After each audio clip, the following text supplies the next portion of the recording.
Hi there, in this video we're going to talk about relations versus functions. So first thing we're going to talk about is a relation. So I'm right here, this vocabulary word. Now a relation is a set of ordered pairs. So for those of you that don't remember, an ordered pair is in parentheses like this, and it's consisted of an input, which is typically X, and an output, which is typically Y. So I kind of color coded it for you here. So my input is going to be your X values, which are also your domain. Your output are your Y values, which is your range. Okay, so what I did is to kind of just make this not about numbers, but just to understand the idea. I made a set. Now a set is made up of, see these kind of like swirly brackets here? That just means I'm representing a set, and I put 3 ordered pairs. I have this pink one that I made, the blue one, and the yellow one, just to represent ordered pairs, okay? And I'm going to represent them. I can do it in 3 different ways so that you can see how ordered pairs can be represented. The first way you can represent an ordered pair is by what's called a T-chart. We call it a T-chart because it's literally a T. So if you look here, the input says when I plug in a triangle, I get out a square. So you see that right here. Excuse me. The next one, when you see a circle, you get out a hashtag or a number sign, and you see that right here. Input circle, get out a number sign.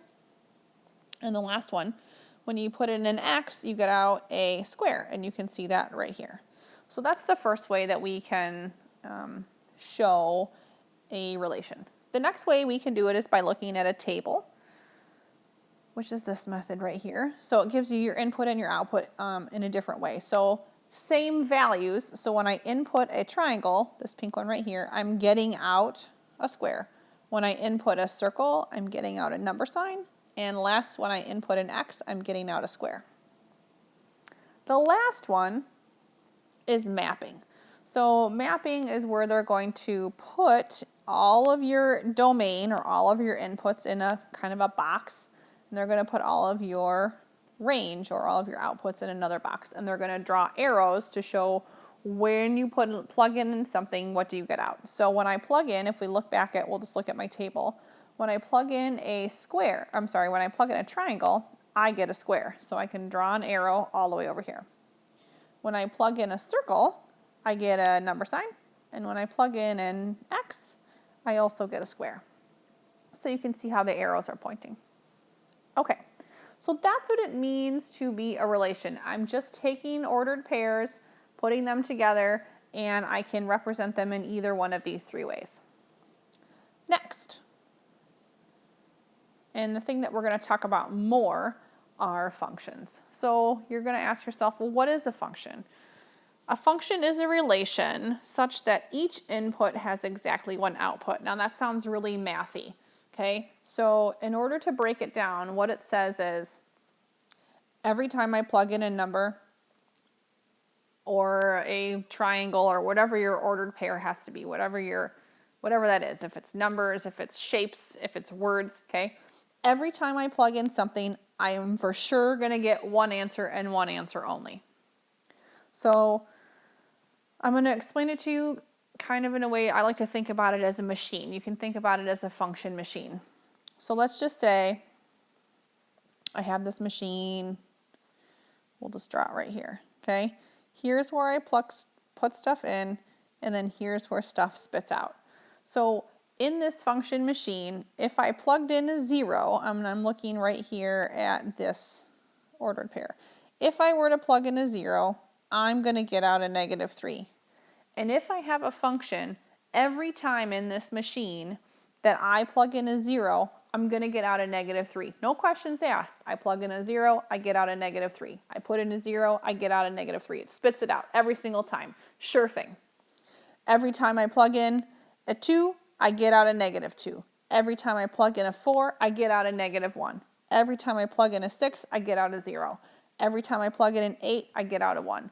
I don't have to even plug it in order. I could say, okay, well, if I'm plugging in a 4, I know for sure it's going to spit out a -1. If I plug in an 8, I know for sure it's going to spit out a 1, okay? That's how it works to be a function. So this example in the green right here is an example of a function, because every time I plug in a number, I always get the same one out. This example that I have here in the red is not a function, and let me explain to you why. Right here, when I plug in a 2, I get out a -2. Here, when I plug in a 2, I get out a 1. You might say, well, how do I know what I'm going to get out? Am I going to get out, when I plug in a 2, is it going to give me a -2 or is it going to give me a 1? I need to know for sure that it's going to give me the same number every single time. If there's any sort of option for your numbers, that means it's not a function, because each input has more than one output. Okay, so are the relations below functions? Let's see if we can figure these out. So first thing I'm going to do is I'm going to look, and something to look for is, I like to pay attention. Do any x values have repeats? That's what I like to look for. Okay, so I look here. If I look at 5, when I plug in a 5, this one's saying I plug in a 5, I get out a 0. That's what this one says right here. And it also tells me when I plug in a 5, I get out a -1.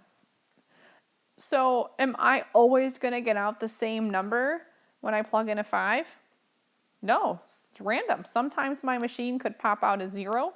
Sometimes my machine could pop out a -1. I don't know what's going to happen.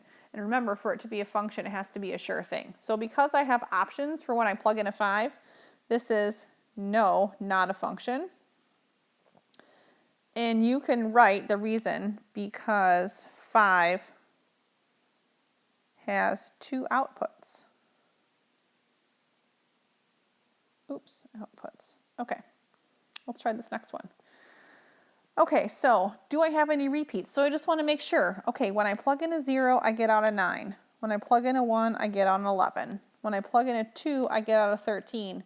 And when I plug in a 3, I get out an 11. Ooh, something, I get a little flag here though. Look at, here I have 11s. I have some repeats in my output. Does that matter? Remember, my function machine says, here's my machine. If I plug in a number, if I plug in a 1, it's going to pop out an 11. All right? Same function machine. If I plug in a 3, it's going to pop out an 11. Well, every time I plug in a 1, it's going to give me an 11, no matter what. Every time I plug in a 3, it's going to give me an 11, no matter what. It doesn't matter if it gives me, if 11 is an answer to 2 different numbers. It just matters that when I plug in a 1, I always get an 11. And when I plug in a 3, I always get an 11. This does not change. If I plug in a 1, sometimes I get something else. I always am going to get an 11. So even though these are repeated outputs, that's okay. They just can't be repeated inputs that give us different numbers. So this one is actually, yes, a function. And you can write because each input has exactly 1 output.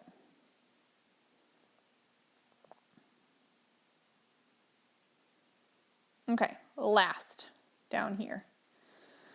So is this a function? So let's check it out. When I plug in a 1, I get an 8.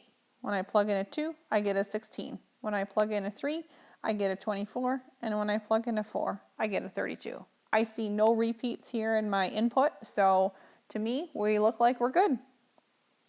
And last but not least, can you identify the domain and the range? So remember, the domain is the input. So my domain would be, I would just write all my numbers out in numerical order from lowest to highest, and just by commas separate them. 1, 2, 3, 4. And my range is my output. My range is going to be these guys right here. So I just write them out. 8, 16, 24, 32. Okay, if you have any questions about functions, relations, domain, range, input, output, just let me know. Good luck.